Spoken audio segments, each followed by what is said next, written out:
In the small village of Aluna, the sun was a constant companion. It baked the earth until it was hard and cracked. In the center of the village was a patch of this earth.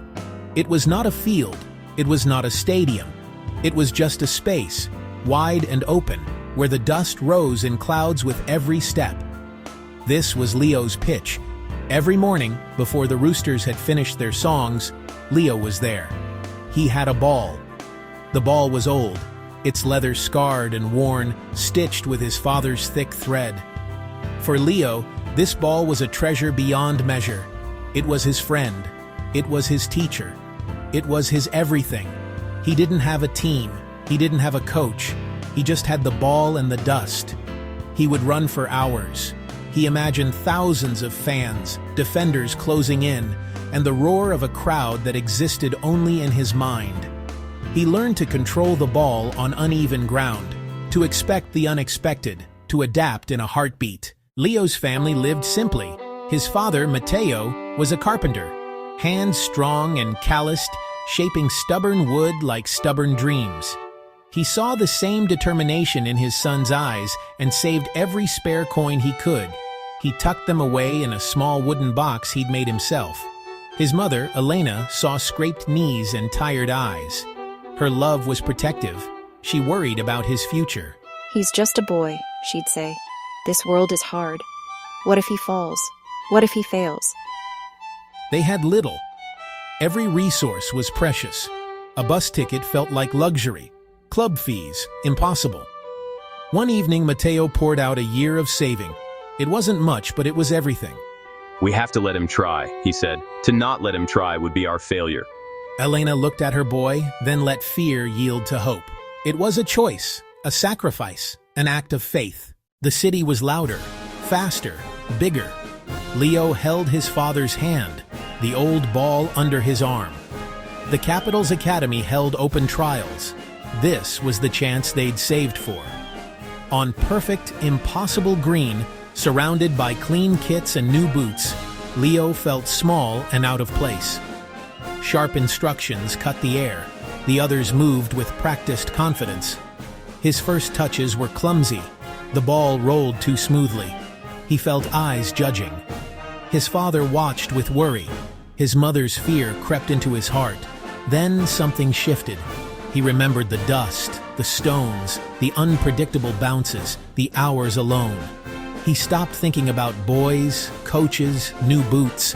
He just looked at the ball and remembered joy. He moved like home, feet quick, light, anticipating with instinct born of thousands of hours. The coaches stopped shouting and watched a boy who didn't play like the others, raw, untamed, hungry. "What's your name, son? We'll be in touch."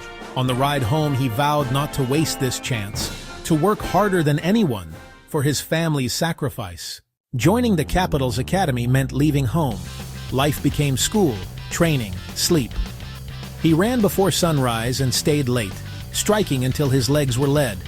He missed his family and the quiet stars, but remembered calloused hands and a worried smile and found strength. Coaches pushed him past limits, building not just a player, but an athlete. Pain became progress, sweat the currency of his dream, and he spent it freely. He became a student of the game, hungry to learn. Relentless work earned respect.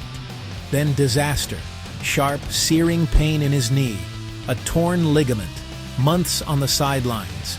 His world crashed. The physical pain was immense, the mental anguish worse. The fear that his mother's worries were right haunted him. For the first time, he felt broken. Recovery was slow and grueling, a new kind of training. But he remembered the dust, another unpredictable bounce. Years passed. The boy from the dust became a man, hard work, resilience, and talent propelling him forward, from academy to first team, and then to one of the biggest clubs in the world. The transfer echoed worldwide. Aluna celebrated like a national holiday. Matteo and Elena watched through tears of joy. Their Leo was a star.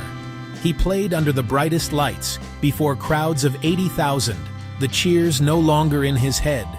In the World Champions Cup final, with minutes left, the tension was unbearable. Millions held their breath. The ball came to Leo. His legs burned, the weight of the world pressed in. For a heartbeat, he was the small boy on dust again. He ran, past one defender, then another, moving with fluid grace learned in a Luna. He saw a sliver of space, didn't hesitate, and struck. The ball curled beyond the keeper. Into the top corner, the stadium erupted. They had won. He had delivered the moment of magic. On the podium, with the heavy trophy in hand, his mind was quiet, thinking of dust, a worn ball, and the simple dream that started it all. In the off-season, he returned quietly. The village, the sun, the dusty pitch, unchanged. Kids played with a lopsided ball held by string, their faces full of hope. The ball stopped at his feet. He smiled and passed it back. He didn't say who he was. He played, he laughed, and wore the same dust again. Before leaving, he gave each child a new ball, giving back to the place that gave him everything. He drove away, watching their joy in the mirror, knowing some victories lead you back to where you began. My journey from Luna's dust to the biggest stadiums was long, joy and despair both. First, start small. My stadium was dirt, my ball torn, my goals rocks. Do not be ashamed. Embrace humble beginnings. Use what you have and begin. Second, work daily. Dreams are built piece by piece. The small unseen efforts, the early mornings, late nights, extra runs, painful rehab. Finally, stay humble. Remember who helped you, the sacrifices, and the child you once were. True strength is gratitude. Start small, work daily, stay humble. This is the way.